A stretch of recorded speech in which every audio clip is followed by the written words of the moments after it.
What's up everyone, welcome back to the podcast again, and I am here with another video, but this time this video is going to be a bit different. I am not going to talk about stocks or about crypto. I mean, I am going to talk about stocks, but not really. So in this video we are going to talk about how you can invest and why investment is important.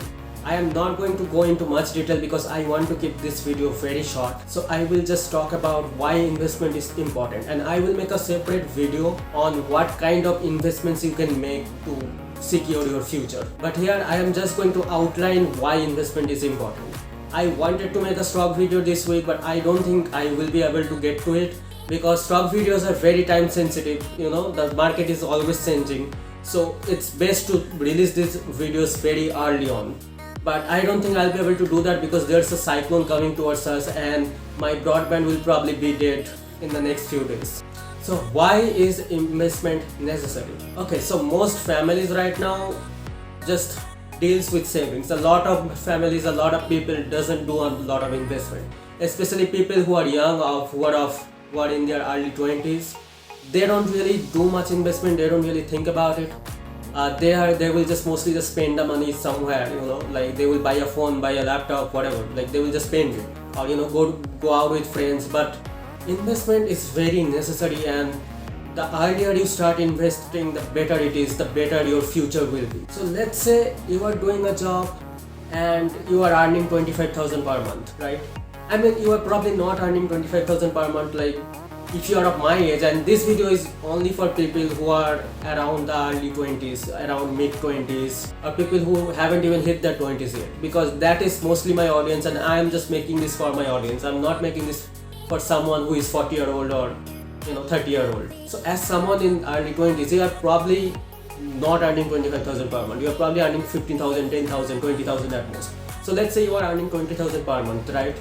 And you have to save something. Now you cannot save 10,000 per month. If you save 10,000 per month, you will be saving 1,20,000 per year, and in 10 years you will have 12 lakhs. But let's be real, you are not going to be able to save like 12 lakhs in the next 10 years. You are probably saving at most 5,000 per month.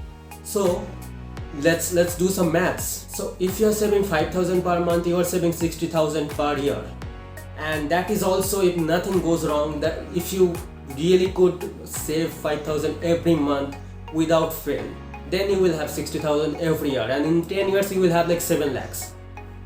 But now what can you do with your 7 lakhs? Like usually people in the next 10 years would be planning to buy a house, secure their child's future with their education or whatever, or buy a car, or like both, it's mostly try to buy a house, buy a car, take a foreign trip.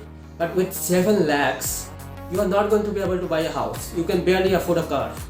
Like you can't even afford a mid-range car. You have to go with something cheap. You can make the investment, the down payment, but you cannot buy the house. And even if you make the down payment, you will die paying the EMI forever. It's really not worth it saving 7 lakhs in 10 years. Even though 7 lakhs feel like a huge number, it's not a huge number.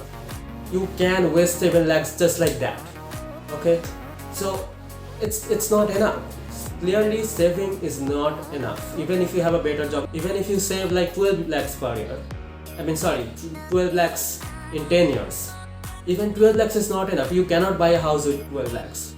Even if you save 24 lakhs per year, you still cannot buy a house in 24 lakhs. Not a decent house at least, not a decent flat at least. So you can see that saving is not enough. Saving is obviously important, but it has to go hand in hand with investment.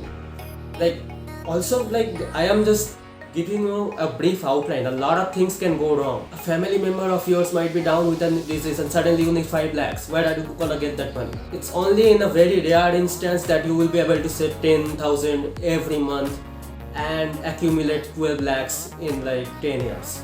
It doesn't really happen, but I am just saying this to get my point across. So as you can see, saving, just saving is just not important. So this is where investment comes in. Now there is a different forms of investment, and I won't go into all of that. I will make a separate video on various types of investment, how you can secure a future.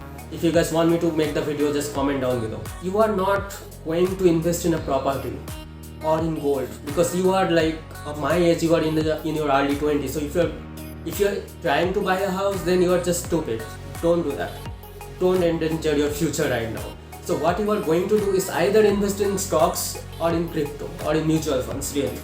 But mostly you will probably just go for stocks. So let's just talk about that. I am not going to touch crypto. I don't think that's a safe investment in the long term. You can dabble with the crypto market, invest a little bit, and hope for the best. And if you are a crypto expert, that's up to you. I am not a crypto expert. I'm just a crypto enthusiast. So I am just going to talk about stocks here. And this is why investing in stocks is very important, because we waste a lot of money in different things. Even if you are going to go buy some food, and it costs 200 rupees, you could buy a stock in the 200 rupees, and that stock can give you a lot more money in future. If you buy a stock for 200 rupees, the stock can go up to 2 lakhs in the next 10, in the next 20 years. So obviously you have to select the stock and make sure you do a lot of research, because investments are subject to market risk. You have to remember that. Don't just become blind and just go ahead with your investment. Just know that there is a lot of risk involved. But I would suggest that start investing very early. Even if you're 20, 21, 22, 20, 25, 30, even if you're 18, make a stock account. Start investing a little bit. Do a lot of research, see a lot of videos, talk to a lot of people who has already made a lot of money through stocks. Because stocks are very important. They can, make you rise or drag you down. It just depends on you. Now let's see. If you invest even 1000 rupees per month, that stock can go up to 1 lakh rupees in like 10-20 years. For example, let's take MRF stock as an example. The MRF stock was around 5,000, 6,000 20 years ago, and now it's like 1 lakhs, 90,000, 1 lakhs, 1 lakh 10,000. Like, I don't know. Like, this stock is out of my aukat, so I don't even look at MRF. But this is just an example. So if you invest carefully, if you invest even 500 rupees, 300 rupees, 1000 rupees, 2000 rupees every month on select stock after doing a lot of research, or in mutual funds, then you can earn a lot in future. Like, these stocks, this investment will go a long way. That is, of course, if you did it right. These stocks can probably give you a lot more than 12 lakhs in the next 10 years. If you just put a lump sum amount of money, or if you just do an SIP, or even if you intraday trade, it will get you a lot of money. You can obviously lose some money, but you have to make sure that your profit is higher than your losses. In stock market, you will always suffer some losses, and that is okay. If you don't lose anything, you will never learn. So it's really okay. So for example, right now, if you buy 5 Reliance stocks, or let's say you bought 20 Reliance stocks for around 40,000 rupees, and you just stop there. Each Reliance stock has the potential to hit 1 lakh or 2 lakhs or at least 50,000 in the next 15 years. So if you have invested around 40,000 rupees, you can earn 20 lakhs out of those 40,000 rupees. Although this is just an example, I'm not saying that yes, this is going to happen and you should go ahead and invest in Reliance right now, but I am just trying to get my point across.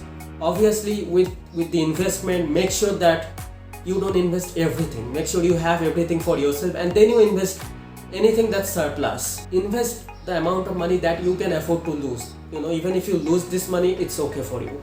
Invest only that, not the essential money. The money that you need for your groceries, for everyday life, for transportation, for anything. Don't put that money. Also, don't take any loan to invest in the stock. Never do that. Just put whatever surplus money you have, even after saving, because I think investment alone is again not fruitful. You have to save and then invest. If you save 12 lakhs in 10 years and then also you have invested some, then you can have those 20 lakhs and then 12 lakhs over it. Suddenly you have 32 lakhs in like 10 years. See, now you can afford that house. Exactly. Again, this sounds all very simple, but I am trying to not go into much detail right now. I am going to make a separate video and explain each form of investment, like stocks, mutual funds, index funds. There's a lot of things, and I will make that video in the coming few weeks. So right now, this is it. I think I have said what I needed to get across. So please don't forget to like, share and subscribe to the channel and hit the bell icon to never miss a video. This is Orkopal Das signing out.